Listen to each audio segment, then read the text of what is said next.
Back again. Excuse me.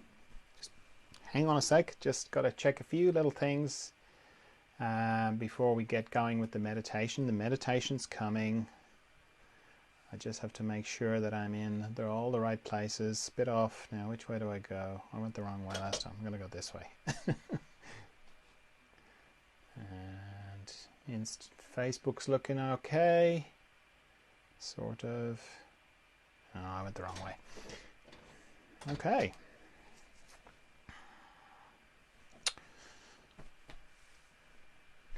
How are you? How's it going? How's the day going? You going well? I hope so. It's all right if it's not, every day can't be brilliant, but I hope it's going well for you. Time for a bit of meditation. I meditate throughout the day. This is just the one I do on Facebook, Instagram, and YouTube. It's part of the further emergence work that I do. I'll explain about that at the end of the meditation. But for now, if you are, if you're used to meditating, that's brilliant. This isn't a class, it's just a chance to meditate together, if I haven't already said that. So if you're used to meditation, could you just hang on for a minute while I explain what I do, just for the benefit of people who are new to meditation? Because somebody's saying, nice to see my smile. Oh, that's great. Thank you. Yeah, meditation's funny like that. People feel embarrassed that they don't know how to do it. That's what I get. The feedback I get from people is they're very quietly messaging me going, what do you actually do? So there's lots of different styles of meditation. This is just what I do. And for me, it starts with why I would meditate, because I'm trying to connect to a part of me that I connect to every night when I go to sleep. Not the dreaming bit, the bit after dreaming. So I'm dreaming and then I drop at the bottom of dreaming into deep dreamless sleep, where I have no thoughts, no memories of being there, no body, no country, no stories, no nothing, no me even. I kind of cease to exist, certainly in the way that I normally register my existence, that I'm here. That all stops, which is kind of like, when I add it all up like that, it sounds like death. It sounds terrible. Yet I love going to sleep. And when I wake up in the morning, I feel refreshed. So some part of me knows that that is a good place to go to. And that's the place I want to go to when I meditate. I just want to do it consciously. So if you're new to meditation, straight away, don't do this lying down. Because if you lie down and you're new to meditation, you're lying down with your eyes closed, your body will just go, sleep time, isn't it? So you'll either fall asleep or you'll battle sleep. Either of which is counter to what you're trying to do. So, sit up. You don't have to sit in a lotus position or anything like that, unless you're comfortable sitting like that. I'm just sitting in a chair. If you're going to sit in a chair, make sure it's not too comfortable that you've, so comfy that you'll fall asleep, or you'll be just into that side of things again. And as I say, my mind can't get to this place, so I have to figure out a way to get through my mind, or I kind of think of it like parting the curtains of my mind to get to this place. So what I do is I make a little arrangement with my mind where I say, could you not think for the next 15 minutes because I want to do some meditation? Now at this stage my mind is on board for the whole thing, so it's like, yep, okay, fine, know the story. Wasn't always the case. If you have a lot of resistance, then you can kind of meet your mind where with the kind of language that it likes. So you can read about meditation, you can read about the benefits of it, give your mind lots of stuff to kind of go, yeah, okay. So then to stop thinking, that's relatively easy. It's easy to stop. It's a bit harder to kind of hold it, but it's easy to stop. Because regardless of what I'm thinking about, the content of my thoughts, the structure of my thoughts is pictures and sound. So if I turn off the pictures and I turn off the sound, that's it, I'm not thinking. And as soon as I do that, I'm into the practice of meditation. Now the practice of meditation runs parallel to the intention of my meditation. So the intention is to go to this deep, mysterious, calm, peaceful, still, all the words you read about meditation, to go to this place, Zen-like. The practice of meditation starts where I stop thinking, so I turn off the pictures and I turn off the sound. Then what happens is a little bit of time will pass and I'll discover that I'm thinking again. So I'll go, oh, I'm thinking again. So turn off the pictures, turn off the sound, stop thinking again. Then a little bit of time will pass and I'll discover that I'm thinking again. So I go, oh, I'm thinking again. So turn off the pictures, turn off the sound, stop thinking again. And then a little bit of time will pass, and so on. Repeatedly, every time I discover that I'm thinking, I bring myself back to not thinking. That's the practice of meditation. So I'm kind of pointing it out because it's quite easy to get the misconception that to meditate properly, you can't think at all. Or that, you know, if your mind was like a lake, there shouldn't be a ripple of thought across that. No. And I'm, again, basing that on people saying things to me like, no, I tried meditation. No, it's not for me. I'm just one of those people. I've got a very busy mind.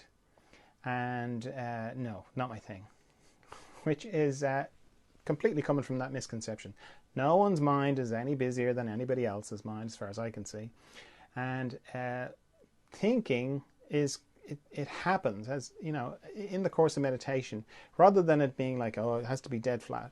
It's more of a dance between these two things. Sometimes you're very still and calm and, you know, peaceful, and you're in that kind of what's kind of commonly known as a kind of very meditative state. And then other times you're discovering that you're thinking. And both are powerful. Like, it's very powerful to be in that kind of still, beautiful place. But every time you discover that you're thinking and you bring yourself back to not thinking, a pretty powerful thing happens, because if you're like me, the sort of things you think about are very personal. Like, what am I going to do about that thing? Or where did I put that? Or what does this mean to me? And then if I go, oh, that's right, I'm meditating, and I'll be in the middle of a thought and I'll just make it disappear. Turn off the pictures, turn off the sound. Make it disappear. What I'm indirectly saying to myself is, you know, that thought that you just were thinking an instant ago, that you thought was you and you were very involved in, well, you just made that disappear.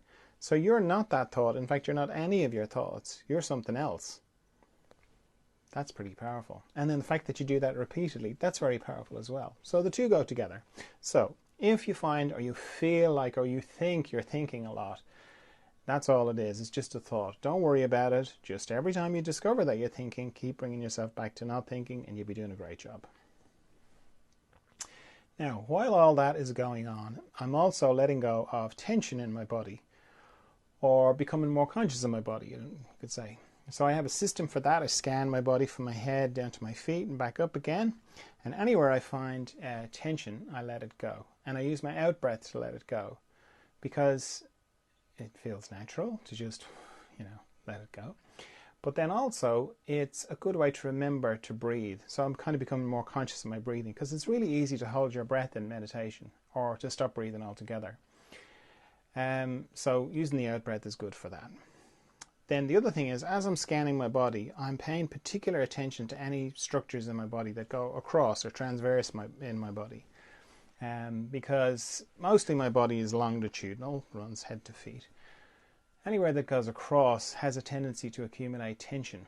A little bit like, I think of it like a log going across a stream. It just picks up the twigs and the branches and everything.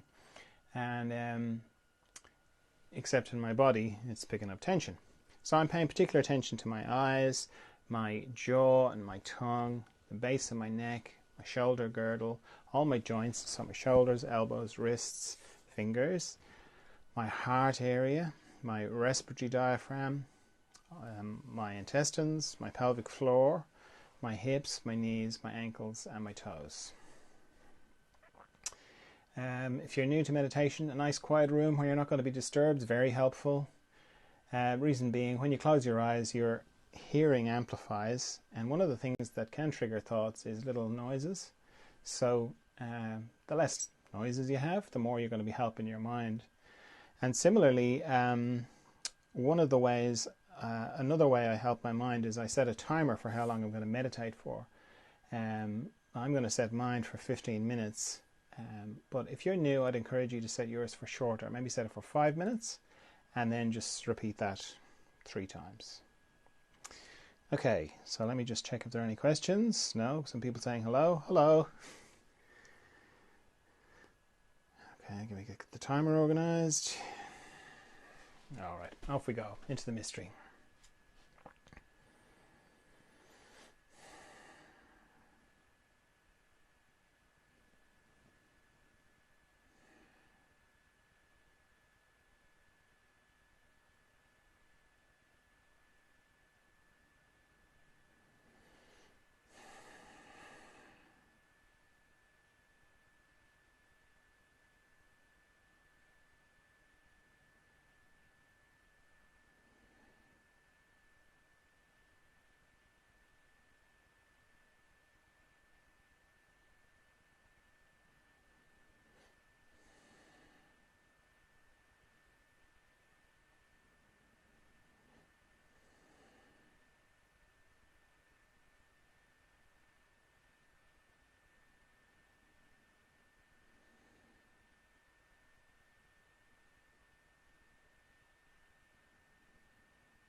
if you feel like you've gone very deeply inside yourself and you need to take a little bit of time to come back before you open your eyes, do that.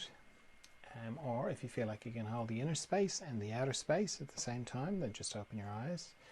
And if when you do that you sort of feel like, oh, I've lost the inner space, then you just close your eyes again, like, oh, can reconnect with it. Oh yeah, there it is. Open them again. No, it's gone. Close them again. Just back and forth, open and close. Use your eyes as a kind of a valve until you can stabilize and hold both together. So as I said, that was this meditation is part of the further emergence work that I do. Further emergence is to do with growth, really, inner growth on the inside. So it's not for everybody, meaning that not everybody's conscious of it. I mean, everyone's growing on the inside, but some people are more conscious of it than others. And it's kind of like, the way your body grows and then you become an adult and it stops growing, it sort of switches into something else. The inner growth, you as a person, that continues on. And sometimes, just in the same way as when you were, a kid or your teenage years, you went through a growth spurt in your body, you can go through periods of accelerated growth on the inside. That's really what the further emergence work is about, because it can be very disorienting, it can be very lonely, it can be very, one day everything looks fine and then the next day you feel like a stranger in your own life. Or you can have physical symptoms that you have tried to get answers for and you can't get any answers for. It's not life-threatening or anything like that, but it's very debilitating and it sort of put the pause on your life. That's another manifestation of it. And there's lots of other ways that it can present itself, but fundamentally it's an acceleration of inner growth. So I do these meditations every day to sort of help with that, because knowing your inner landscape is helpful in this process. I do a Zoom group every week. That's to help with the isolation and to get I've been through this many times and I've helped lots of people come through it. So I have some kind of experience on it, but then it's also good to kind of come to the Zoom group and to see that there are other people going through something very similar. That can help with the feeling of isolation. And then I work with people one-on-one. So today is a day I did that. So pretty much I spent the day meditating, because it's a combination of talking and then kind of working behind the scenes with them as well. So if that sort of resonates with you, you can find out more about it on the different channels.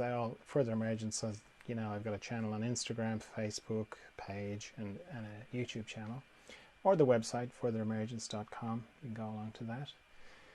And if you want to come to one of the Zoom groups, that's on the website as well. The Zoom link is there. Anything else I need to tell you? No, I don't think so. So thanks very much for meditating with me. And see you tomorrow for some more meditation. Okay, bye.